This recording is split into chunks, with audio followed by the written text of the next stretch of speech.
Listen, y'all, listen. Welcome back to We the People, Ep.2. I'm excited, Carmen. Are you? This is our election special, so we're only going to be with you guys for 4 episodes. But we're going to But have fun all 4 episodes. absolutely having fun on all 4 episodes. We are days away from the most consequential election of our lifetime. And Richard Fowler and Carmen Berkeley are here to help you. I'm Richard Fowler. I'm speaking of myself in the third person.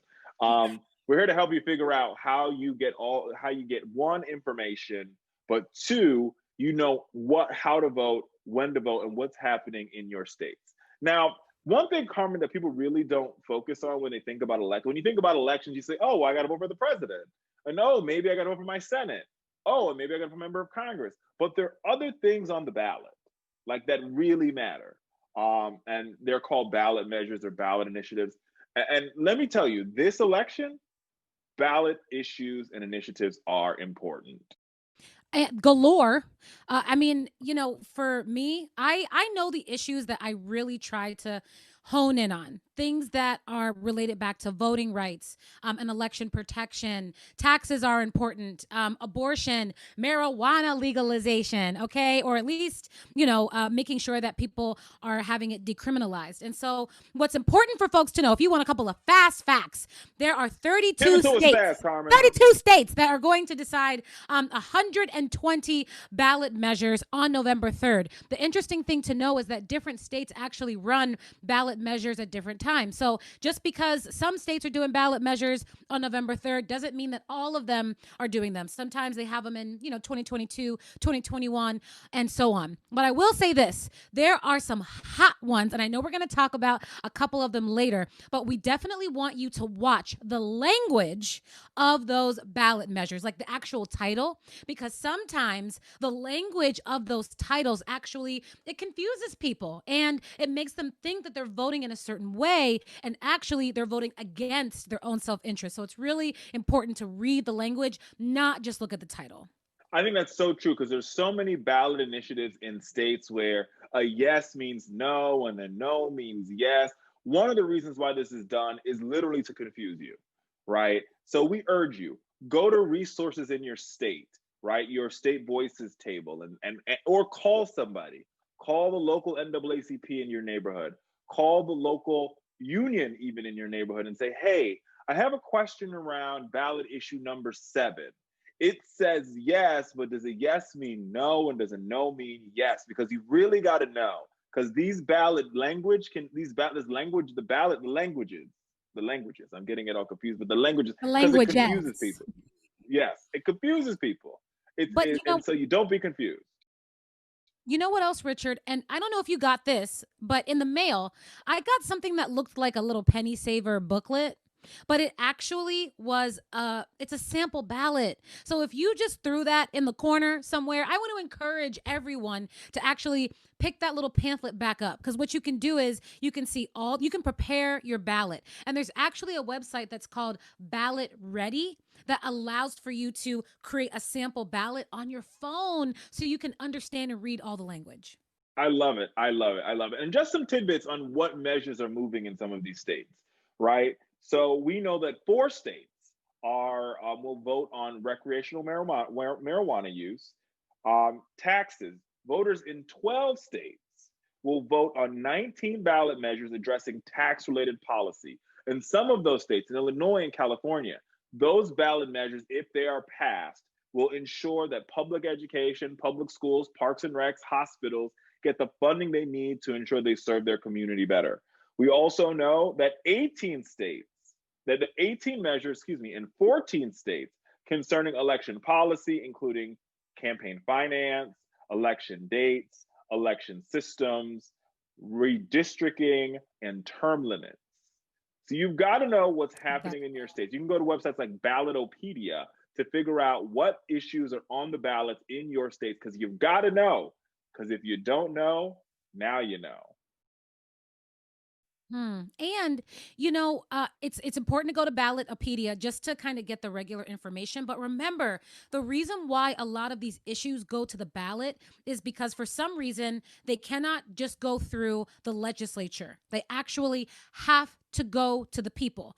And oftentimes, some of these like voter suppression tactics that end up happening to our communities, they end up on the ballot. And there's actually a lot of funding issues that end up on the ballot as well. I know in Maryland, we're always funding a library, a school, a road. So it's really important to make sure that you are paying attention to the actual language of the ballot measure.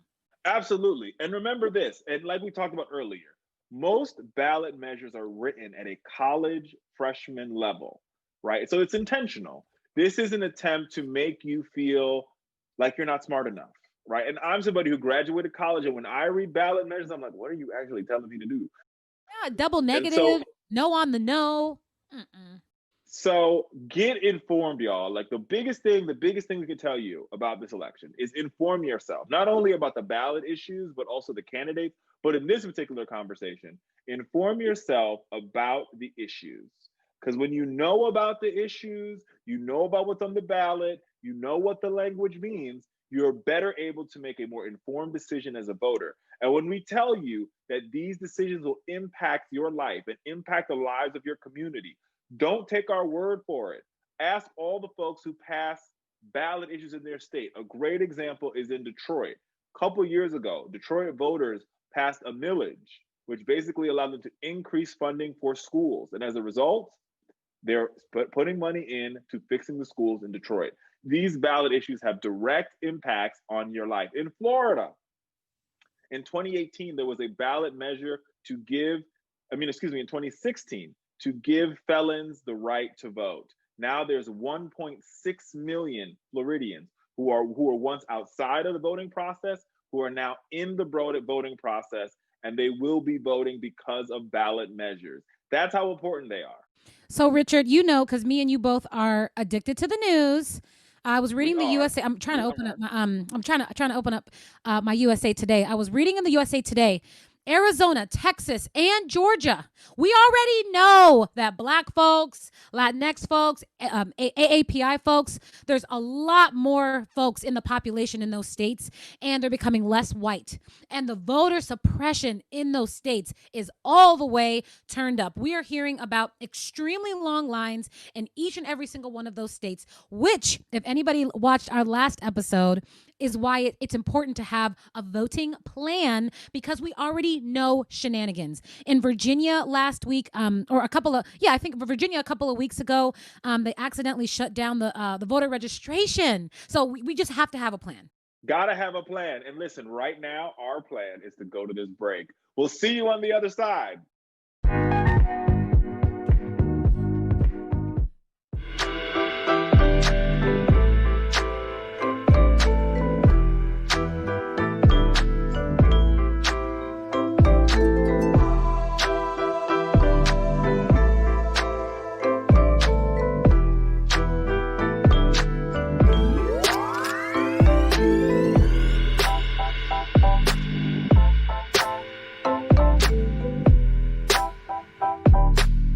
Nobody gives a when sometimes Black women say something, but somebody of another complexion, somebody of another color, they say something, and then it's like, we're taking it to court.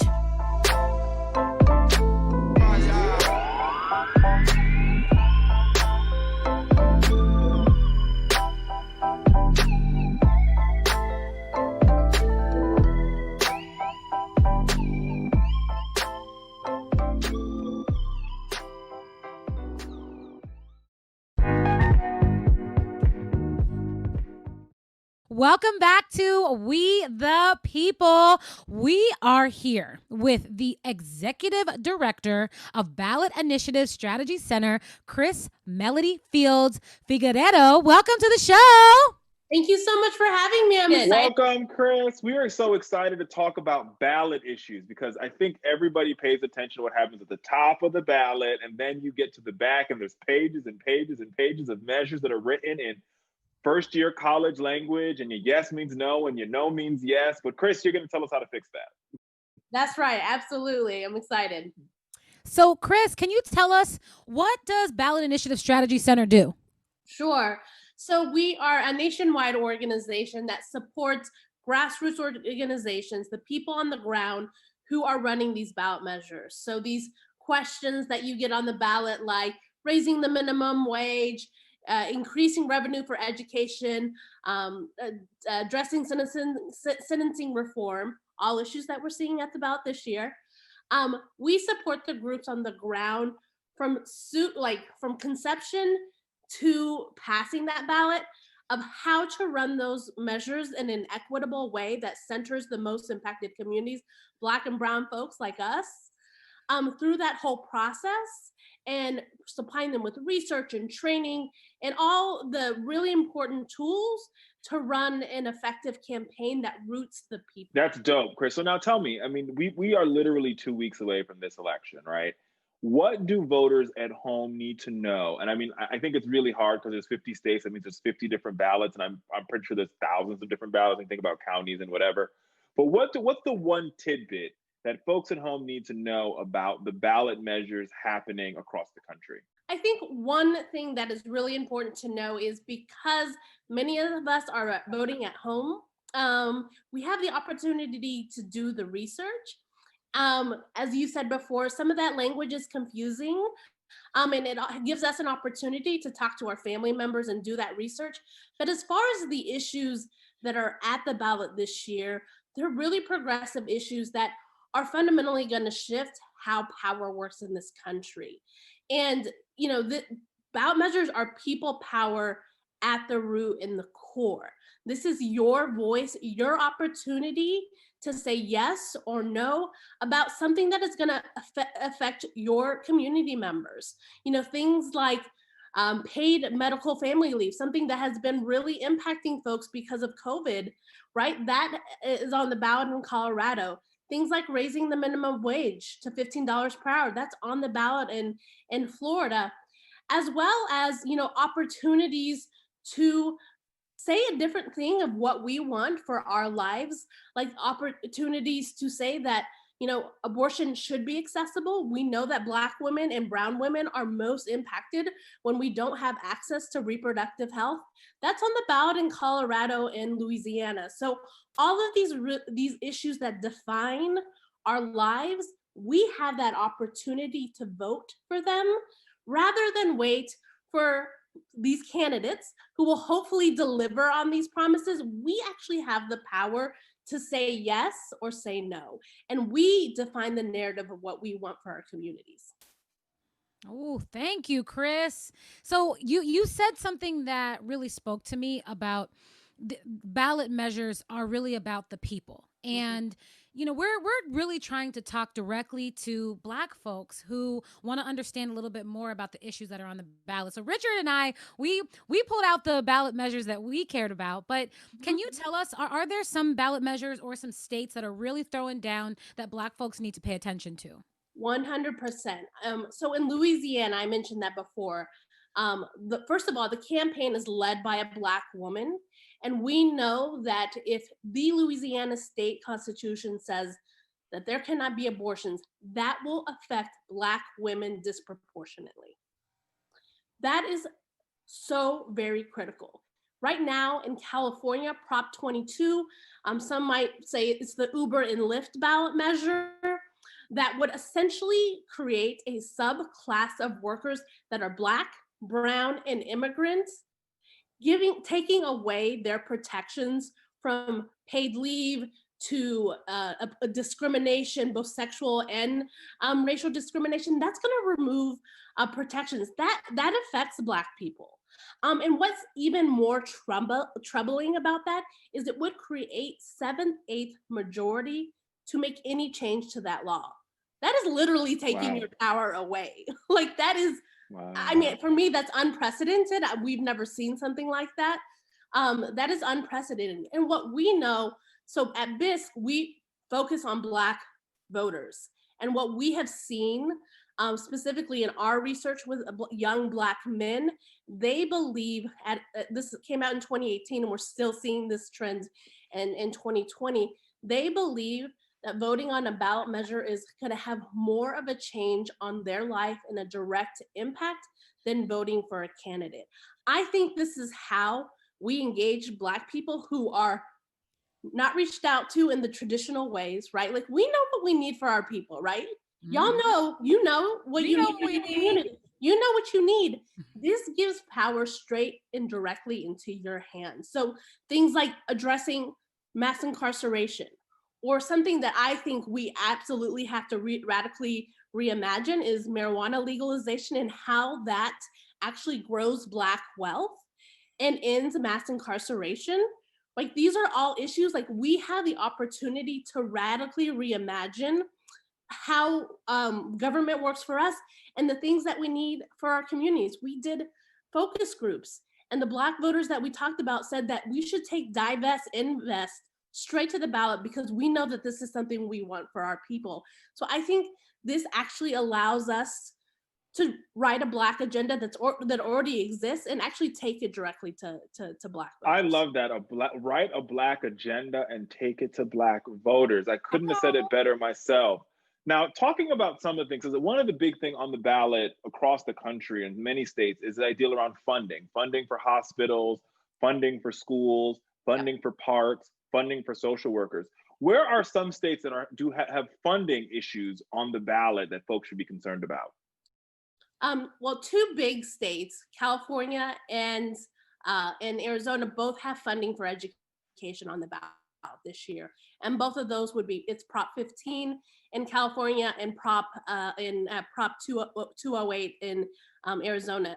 Think about the Invest in Ed movement, like the teachers movement that we've seen over the last couple of years. These are both sort of continuation of those movements, and bringing those issues directly to voters to vote yes on education funding. We also have some problematic revenue measures, like in Colorado, though. Actually, there's a good one and there's not so great one, but they would fundamentally shift how revenue is used in that state to fund public services like healthcare, roads, right? Like all of these issues that are really critical to our communities.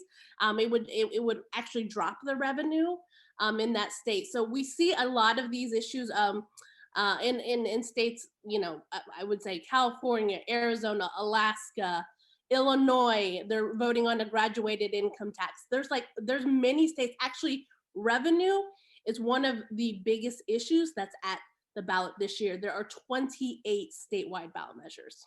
Wow. That's a lot. Money. Money for the kids, money for the hospitals, money for the people. That's right. And what we've seen from the research that we've done is we've seen a fundamental shift of how voters think. One, voters don't think the government is doing enough to help its people and not collectively help its people. But two, they think specifically through ballot measures, this is an opportunity to fund basic needs like public housing, healthcare, each of these things, education, jobs, right? All of these things that we are feeling so hard right now with a pandemic, a racial reckoning, climate change, all of these things, they think this now is an opportunity for us to write our own agenda and address these issues. Well, Chris, we are so happy that you came here, broke it down. And, people always say bread and butter issues, but you just broke down, those are the bread and butter issues that we have to be voting for. Chris, where can folks find you? Well, you can find me at Fieldsy, but you can find Bisc at Ballot Strategy, Facebook, Twitter, Instagram, all of those platforms is the same. And really, we want to serve the people. That's what I love about ballot measures is it is grassroots organizing at its core.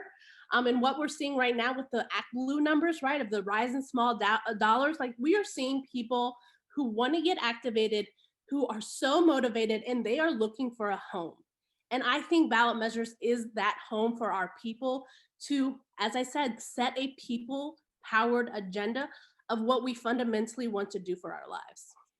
Yes. Thank you so much, Chris. And you all have a mean conference. I DJ'd your conference last year, and we had a good time, y'all. Chris Melody Fields Figueredo, please follow her. Amazing. Thank you so much, Chris.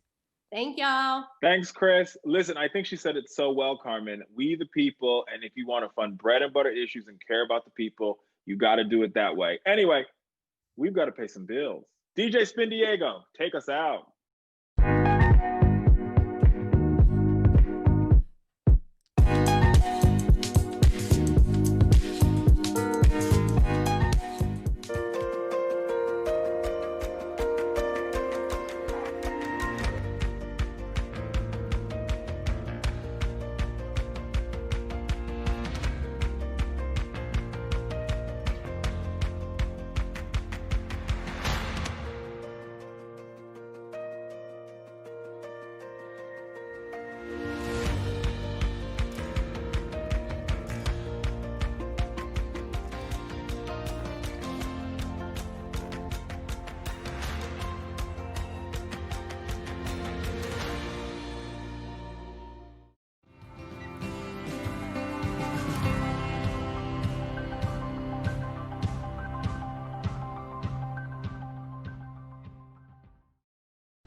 And we're back on We the People with Richard Fowler and Carmen Berkeley. And let me tell you something, Carmen, we've talked about this ad nauseum, but people will not, if we want our people to vote, it requires that we have folks on the ballot that look like them, that fight for their issues, that stand up for them. And I think that is the biggest way we can engage folks of color, young people, the LGBTQ plus community, is by finding folks who look like them, that stand up for them.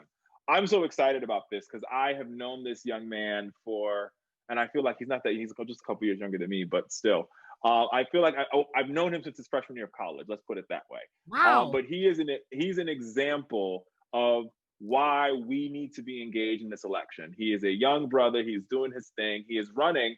Wait for this, Carmen. He is running for the this county board of supervisors in Maricopa County. And the reason why you probably know Maricopa is because of Sheriff Arpaio, the racist, sexist, I just call him evil sheriff who was unelected by the people of Phoenix, Arizona, Maricopa County. And now Jevin is running to lead the people of Maricopa County. Jevin Hodge, welcome to the We the People.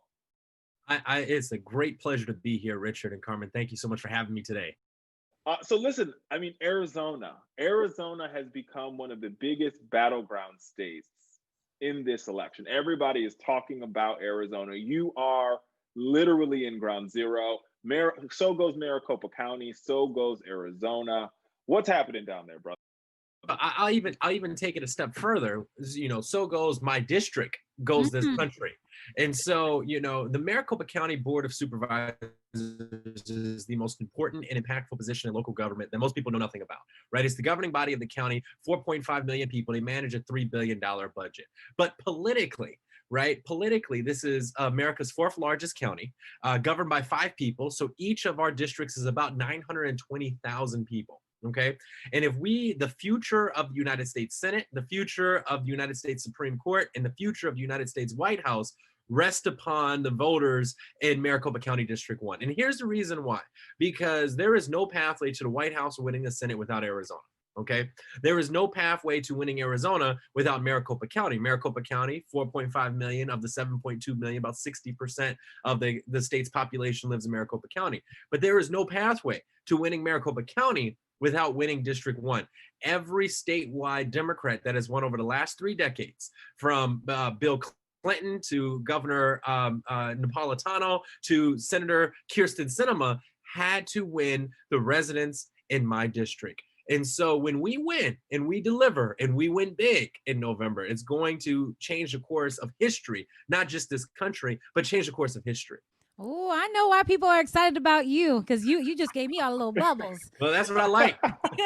So can I ask you a question? I assume that in Maricopa County, I mean, I know that you all are not known for your large African American community. So I would love to know, how are you turning out Black voters, Latinx voters? Because I assume you got to get more people than normal coming out to the polls this cycle. Yep, that's you're exactly right. Right, we need to get more people out to the polls, but effective community engagement, because that's all it is, right? Campaigning is community engagement, is meeting people where they are. So I'm not telling or asking people to come to me. I'm going right to them. Right, I'm going to them, and our campaign is going to them. So when the pandemic hit us earlier this year, what we did is we flipped from being a fundraising machine to be an information providing machine.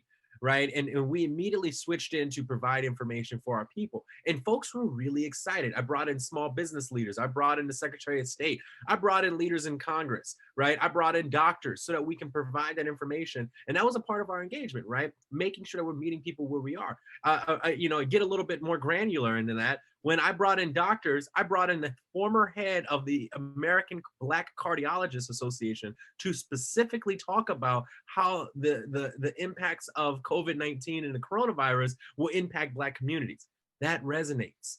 That resonates because then we're speaking a language that translates to, our respective communities. right? And I can talk about a number of different scenarios, but it's really going to come down to giving people a reason to have hope. When you're talking about a position like the County Board of Supervisors, nobody cares about water and trash pickup and roads, but people do care about COVID response. People do care about public corrections and social justice, right? And putting more dollars in pockets. So when I'm talking about issues, I'm talking about issues that are going to directly impact you where you are in your given life. I love that. And Carmen, this is a great example we were talking about in episode number 1, is if you want people to get engaged in the process, you have to engage them. And one of the best ways to engage them is by having somebody who looks like them, who actually cares about their issues, talk to them about what's happening. And Jevin, I mean, there's so much happening in Arizona. There's so much happening around the country. And in your race in particular, you know, there's really been a spotlight on both for COVID-19, but it's also been a spotlight on what young candidates can do if given the power, if given the resources. So tell me something. You've been on the ground, like you've been campaigning now for about 2 years for this position. You are literally, what, teens days away from the actual electoral ballot. What is how are you mobilizing and how are you equipping folks in your particular district around their voter plan, how they're going to get to the polls? Like, what's your GOTV strategy in this sort of global pandemic voting period that we find ourselves in?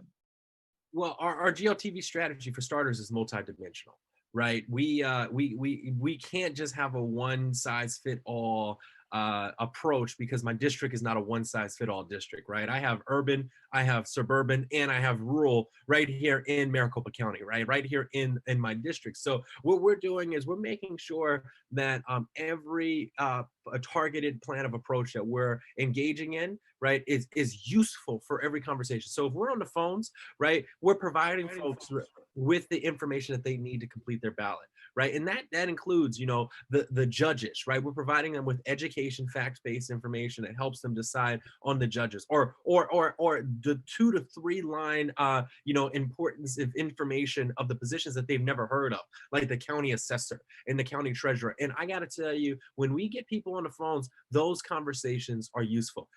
In addition to that, I was one of the first campaigns in the state that said, I'm not going to put my campaign in risk and in harm's way. So we've stopped knocking on doors, but what we're doing is we're doing contactless literature drops.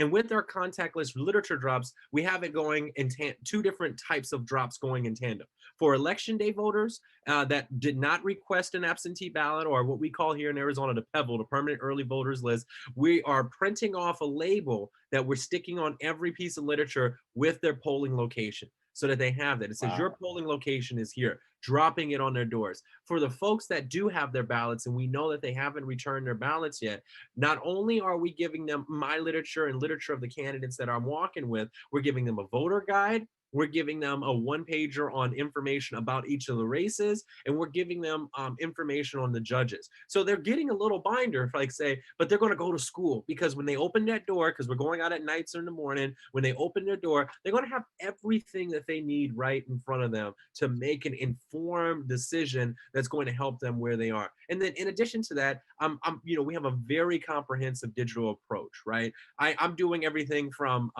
modern day, you know, Joe on the street conversations. Folks love, I do a thing called Car Talk on Instagram, and folks are loving it. They're dropping in little questions, and I'm having those real life conversations with people. In addition to that, you know, there's not a message or a comment between myself or my team, at least in our channels, that goes unresponded to. So we're responding to every message that comes in from, you know, folks of all political bents, all walks of life, right? All parts of the district. We're responding to every comment that we receive, because not only is that going to help them, it helps everybody else in the entire ecosystem. Jevin, that is incredible. You are actually building community power. So thank you. Where can folks find you if they are interested in your campaign, or even just issues that are happening in your county?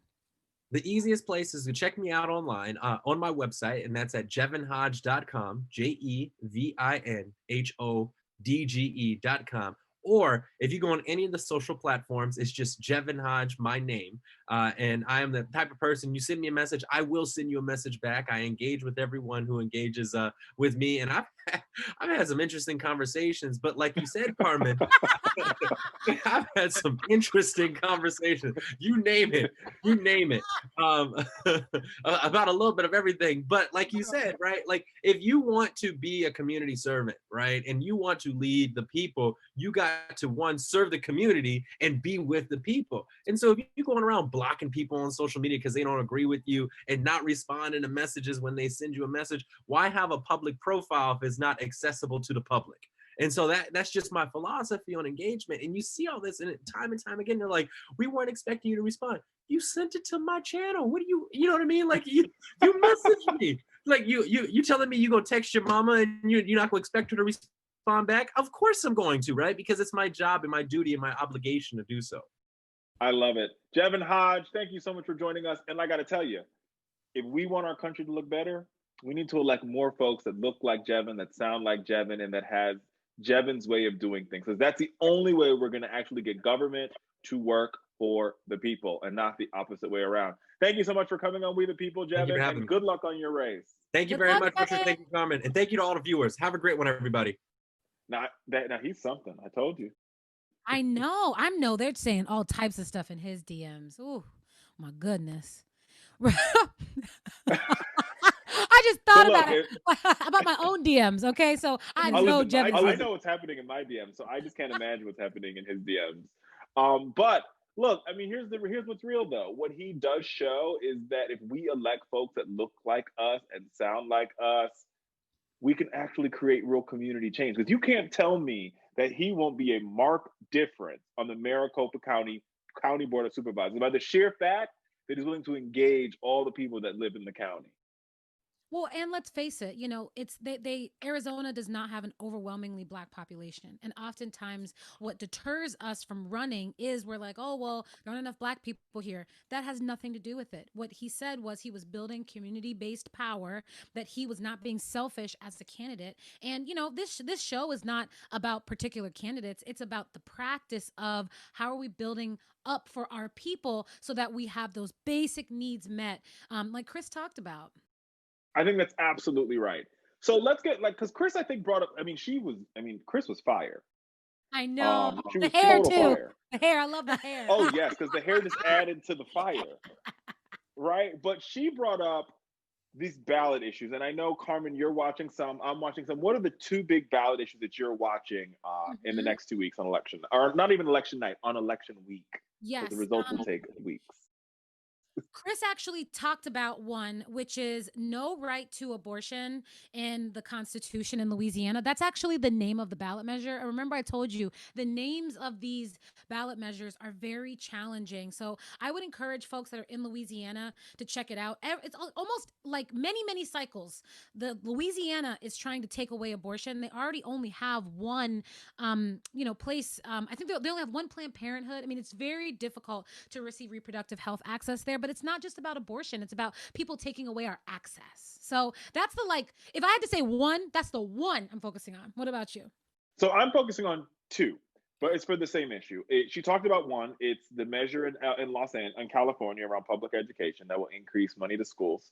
And the other one I'm focusing on is there's a fair tax ballot issue in Illinois, which will do the same thing. It basically level the playing field and say that those folks and corporations who make more should pay their fair share.